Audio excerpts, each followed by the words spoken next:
नमस्कार प्यारे बच्चों, आज हम 7वीं कक्षा की हिंदी की पाठ्य पुस्तक वसंत भाग 2 के पाठ नंबर 4 कठपुतली नामक कविता का सरलार्थ करेंगे। यह कविता श्री भवानी प्रसाद मिश्र द्वारा रचित है।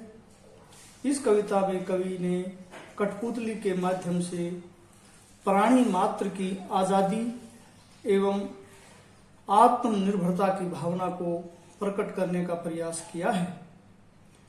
तो आइए बच्चों, इस कविता को पढ़ते हैं और इसका सरलार्थ करते हैं। बच्चों, पहले हम चित्र के माध्यम से समझते हैं। जैसा कि चित्र में दिखाया गया है कि एक कठपुतली के आगे और पीछे कुछ धागे बंधे हुए हैं और पर्दे के पीछे से कोई व्यक्ति इन धागों को पकड़े हुए है, जो इसे नचाता है, इस कठपुतली को नचाता है। कठपुतली इसका विरोध करती है क्योंकि वह स्वतंत्र होना चाहती है, इन धागों में बंधा रहना नहीं चाहती। तो इस कविता का सरलार्थ करते हैं। कवि भवानी प्रसाद मिश्र कहते हैं कि कठपुतली गुस्से से उबली, बोली, ये धागे क्यों हैं मेरे पीछे आगे, इन्हें तोड़ दो, मुझे मेरे पांव पर छोड़ दो। कठपुतली, कठपुतली का अर्थ है काठ की बनी गुड़िया। कठपुतली काठ की बनी गुड़िया जिसके आगे और पीछे धागे बंधे हुए होते हैं। इन धागों को कोई व्यक्ति पकड़ करके इसको अपनी इच्छा अनुसार नचाता है। कठपुतली स्वयं नहीं नाचती, इसको नचाया जाता है।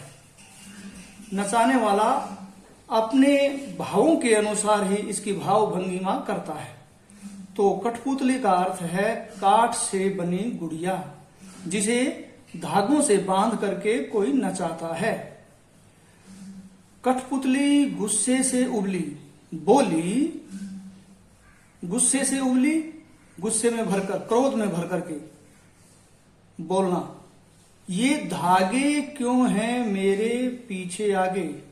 वह इन धागों का विरोध करती है, बंधन का विरोध करती है कि मेरे पीछे और आगे जो धागे बंधे हुए हैं ये नहीं होने चाहिए, इन्हें तोड़ दो।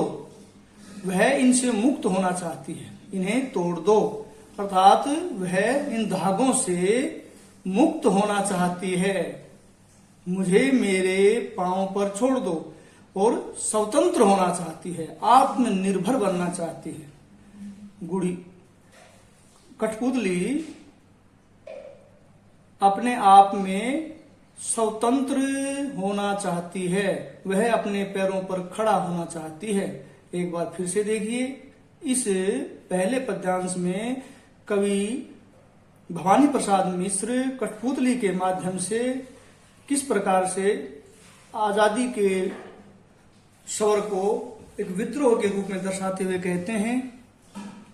कठपुतली गुस्से से भर करके बोलती है कि मेरे पीछे आगे जो ये धागे बंधे हुए हैं इन्हें तोड़ दो, मैं इन धागों में बंधना नहीं चाहती और मुझे अपने पैरों पर छोड़ दो, मुझे स्वतंत्र कर दो, मैं आत्मनिर्भर बनना चाहती हूँ। यह कठपुतली स्वयं से कह रही है। दूसरे अंतरे में, दूसरे पद्यांश में देखते हैं कवि आगे क्या कहता है। सुनकर बोली और कठपुतलियां कि हाँ, बहुत दिन हुए हमें अपने मन के छंद छुए। जब पहली कठपुतली ने ये बातें कही कि मुझे अपने पांव पर छोड़ दो, मेरे धागे तोड़ दो, तो दूसरी कठपुतलियां सुनकर बोली और कठपुतलियां, और कठपुतली का अर्थ यहां पर दूसरी कठपुतलियां, और दूसरी कठपुतलियां क्या सुनकर बोली। पहली कठपुतली ने जो बात कही थी वो बात सुन करके दूसरी कठपुतलियां भी कहने लगी कि हाँ, अर्थात वो पहली कठपुतली की बात की स्वीकृति प्रदान करती हैं, उसे सही मानती हैं कि हाँ, बहुत दिन हुए हमें अपने मन के छंद छुए, हाँ हमें भी बहुत दिन बीत गए हैं, हम भी अपने मन के स्वर जो है प्रकट करना चाहती हैं, हम भी अपने मनोभावों को प्रकट करना चाहती हैं, हम भी अपने विचार जो है प्रकट करना चाहती हैं। मन के छंद छूना, अपने भावों को प्रकट करना, लेकिन पराधीनता के कारण हम भी जो है अपने मन के भावों को नहीं छू पाई। तो दूसरी कठपुतलियां जो है पहली कठपुतली की बात सुन करके वो भी स्वतंत्र होना चाहती हैं। अब पहली कठपुतली देखिए तीसरे पद्यांश में, मगर पहली कठपुतली सोचने लगी, ये कैसी इच्छा मेरे मन में जगी। मगर संदेह होता है पहली कठपुतली को, मगर का अर्थ वो सोचती है, वो चिंतित हो जाती है, मगर उसके बाद में कुछ वाक्य जो है, पंक्ति जो है कवि अधूरी छोड़ देता है। वो क्या सोचती है ये हमें अपने जो है विचार से इस पंक्ति को पूरा करना होगा।